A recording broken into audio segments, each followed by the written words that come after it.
अस्सलाम वालेकुम नाज़रीन, तव्हां ॾिसी रहिया आहियो जामेट्री इन drawing and life skill channel. हिन चैनल में असांजो सिलसिलो आहे अवेयरनेस जो। उन सिलसिले में आउं तव्हांखे तव्हां शागिर्दनि खे हिकु न्यूज़ ॾियणु चाहियां थो, जेका ख़ुशख़बरी वारी न्यूज़ आहे। The board of intermediate and secondary education Hyderabad एक सर्कुलर जारी किया है, जंहिं मुताबिक़ 9 खां 12 ताईं जे समूरनि शागिर्दनि खे प्रोमोट कयो वेंदो।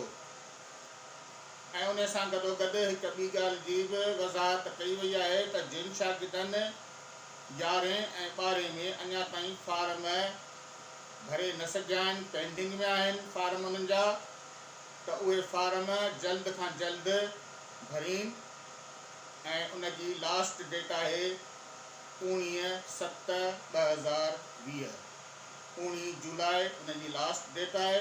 हिकु दफ़ो वरी मां तव्हांखे ॿुधाईंदो हलां त board of intermediate and secondary higher secondary education Hyderabad हिकु सर्कुलर जारी कयो आहे, जंहिं मुताबिक़ लिखियो वियो आहे त हुकूमत जे फ़ैसिले मुताबिक़ 9 खां वठी 12 ताईं जे समूरनि शागिर्दनि खे प्रोमोट कयो वेंदो। जिन शागिर्दनि अञा ताईं 11 ऐं 12 क्लास जे जिन शागिर्दनि अञा ताईं फार्म न भरिया आहिनि, उहे पंहिंजा फार्म भरीनि ऐं 19/7/2020 खां पहिरीं पंहिंजा फार्म जमा कराए छॾीनि।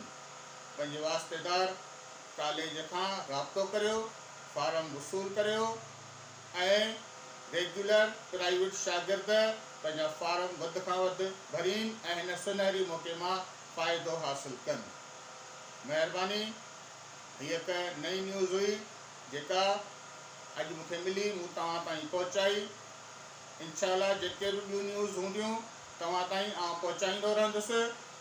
मुंहिंजे हिन चैनल खे सब्सक्राइब कंदा ऐं बेल जे बटन खे ज़रूरु क्लिक कंदा, त जीअं हर वीडियो तव्हां ताईं जल्द खां जल्द पहुची वञे ऐं तव्हांखे हर मालूमात जल्दी मालूम थी वञे। मूंखे उमेद आहे त तव्हां हिन वीडियो खे लाइक कंदा, शेयर कंदो ऐं पंहिंजा कमेंट्स ज़रूरु ॾींदो। महिरबानी।